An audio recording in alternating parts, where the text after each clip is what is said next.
actual night of the 13th of September, 200 years ago, this very minute, Charles Napier, Royal Navy, was responsible for sending a squadron, 24 craft. There was one of the bomb ships that would come up and a number of the gunboats. The idea was to create a diversion down the ferry branch. Now, to kind of set it up where we just came through there, you see the cement factory in the fort, thick iron chain. The Americans strung up a thick iron chain across the channel to block any British ships that would try to come directly by the fort's guns. So there were links of chain, and then imagine like ship's masts, like telephone poles laid long ways. Chain together, blocking the channel. Behind that, the Americans had gunboats of their own, and behind that you can see the ship's masts of vessels that were sunk behind that. So that was really heavily blocked. However, down the river here, the bombardment squadron of 15 ships that have been pummeling the fort all day, the British High Command could look through their spy glasses. They could see the fort, and in the distance you could even at that time make the faint outlines of Hampstead Hill. And the idea was, if there was a diversion sufficient enough, perhaps it could break a stalemate. The Americans on Hampstead Hill had about 15,500 men. So if you think about it, the whole city of Baltimore, counting the elderly, African Americans, babies, and arms-bearing men, numbered approximately 45,000 people. All right. So to have 15,000 arms-bearing soldiers, like, transforms the city into an armed camp. The British Army is numbering about 3,700, so they're severely outnumbered and the Americans are dug in. But the British know that the American defenders are very shaky. The nervousness was palpable in the entire city, and the British knew that. They're like, okay, we're outnumbered, but by the same token, the quality of those defenders is not near the quality of the British Army regiments that had landed.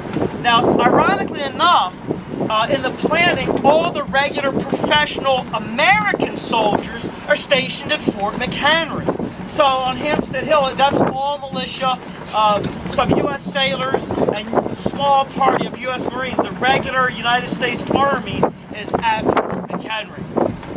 So the idea, it's kind of like an end run in a football game, if you want to think about it, or kind of last Hail Mary chance.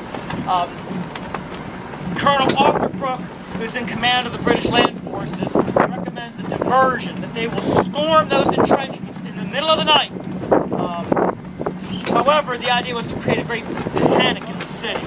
Orders go through, Cochrane approves it, and then around midnight, Charles Napier sets out with about 24 craft, rocket launches, gunboats, bomb ship, and a few sloops. And they start up, heading toward, we're actually down the ferry branch, we're heading here. If we were here tonight, it wouldn't be like this. It would be pouring down rain. And in addition to that, you see all this light pollution. There was absolutely none of that. And even if it wasn't raining, it would still be really dark because it was the night of the of really no moon. That was the lunar calendar. So really, it was just about as black and as dark as you could get. The Americans, in addition to having the chain strung up, had guns mounted on the other side of the channel at where the Lehigh Cement is. So as the British got to about this spot, at almost this point in time, on this very night, the convoy of gunboats and gun barges and rockets, and where Key and Skinner were on the deck, and they had their pocket watches out, and they could time the fuses as they would, and you can see the flicker of the shells as they would land in the fort, and they were actually counting down. It took about 23 seconds, if you're curious, from when they launched off from the bomb ships until they could hear the explosion over the fort. And so from where we are right now on Pride 2, there is the fort, so you can imagine in real time the shells soaring over the fort. Napier's flotilla is actually, half of it is actually coming down this channel here to try to get in behind the flotilla heading right down this branch.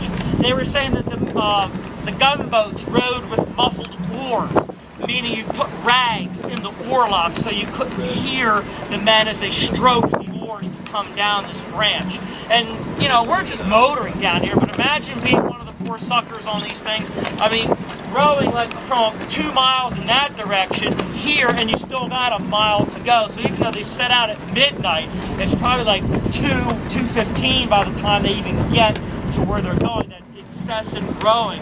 Again, rowing the multiple oars, the pouring rain, everyone's soaked to the skin, and this is the route they're going down. And it's so quiet, it's so dark, and you can see how close we are to the fort. They're totally undetected. You know, broad orders, you know, such as assault the city of Baltimore and operate. Well, does that mean take the city of Baltimore? Does that mean frighten the city of Baltimore? And even on the macro level, as long as the British were enforcing the blockade and essentially making their presence felt, they could operate as they saw fit. So, for example, a few weeks prior, they landed in southern Maryland, beat the American Army Bladensburg, burned Washington, D.C. Well, that's operating, as the British have about 3,700 soldiers on the eastern side of the city of Baltimore. They're poised to strike at the 15,000 Americans on Hampstead Hill. For the previous, hours, the British ships have been shelling Fort McHenry, and the idea is no one's really getting anywhere. So the thought was, if a number of gunboats, launches, and small sloops could come down this way and get in behind the fort and fire at the land, and perhaps with enough longboats even effect a small landing, not really to invade, but to make the Americans think that this is the main assault coming from like the southeast side, or the south side instead of the east side.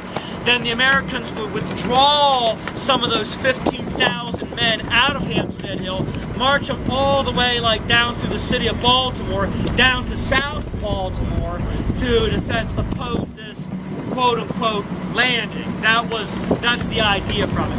And then also, tactically, if the British can strike at the exact same moment at Hampstead Hill that the Americans are withdrawing their forces, then you really create confusion. Lookout, which was a circular fort, again, commanded by Lieutenant Budd, would be just behind 95. So where you see the cars going on that overpass, just behind that, you can see it would have been an elevated position. Budd doesn't detect anything. He's too far away. The fort is about a half mile in the rear, but it is on the heights. Now, where these two vessels are and where we're creeping up a side, as we come up, that's exactly where the 6-gun battery was, commanded by Webster. And then the green trees up here was where Fort Covington was. So unbeknownst to the British, as we make this turn, we're moving into a small cove that is guarded by 2 forts on each side and a 3rd fort in its rear. So these guys are rowing right into a triangular fire that has interlocking sectors of fire, and they have absolutely no idea they're rowing right into a death trap. About midnight, so this night, 200 years ago, man, about midnight, I could hear a splashing in the water. The attention of the others was aroused, and we were convinced it was the noise of the muffled oars of the British barges. Very soon afterwards, we could discern small gleaming lights in different places. I felt sure then that it was the barges, which at that time were not more than 200 yards off. So, like 2 football fields put together. I mean, that's pretty close. Some of the lights were above me next to Fort Covington. So these guys are coming in, they're splitting out. Again, how hard it was for them to see. I mounted the cannon with my breast over the apron of the guns and examined the priming as it was raining fast.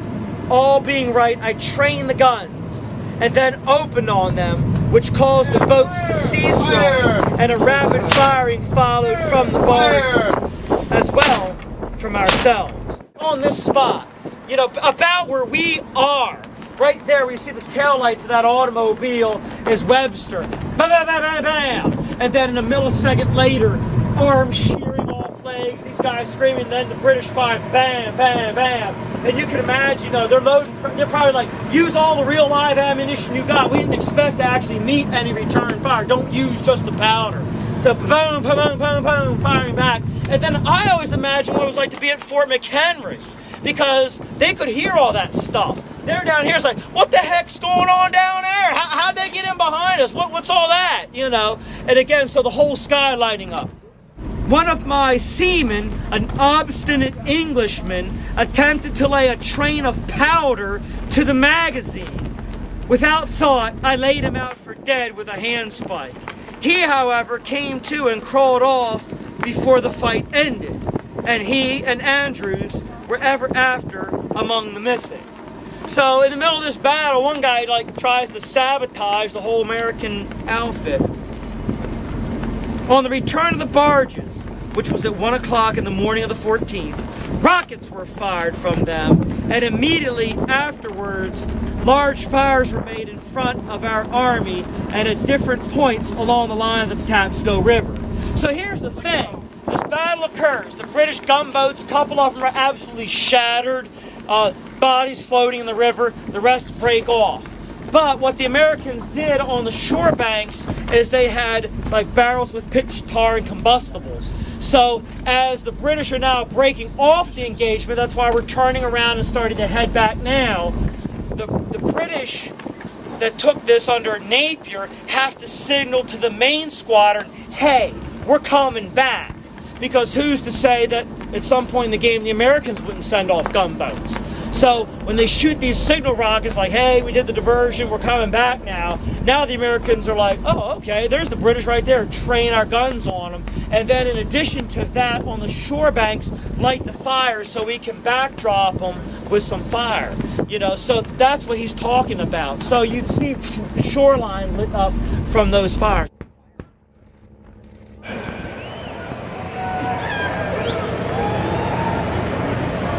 Oh, say, can you see by the dawn's early light what so proudly we hailed at the twilight's last gleaming, whose broad stripes and bright stars through the perilous fight o'er the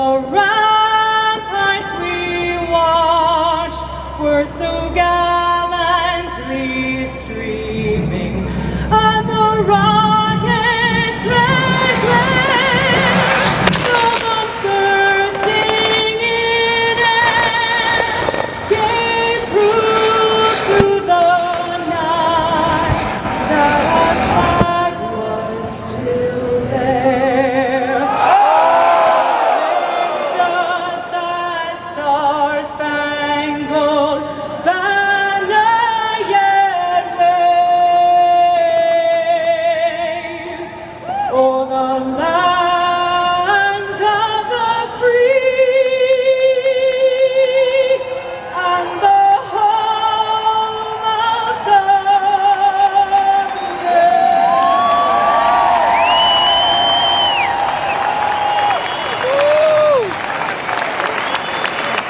The Maryland Historical Society proudly displays its handmade replica Star-Spangled Banner flag, bearing 15 stars and 15 stripes over the batter's eye wall in center field.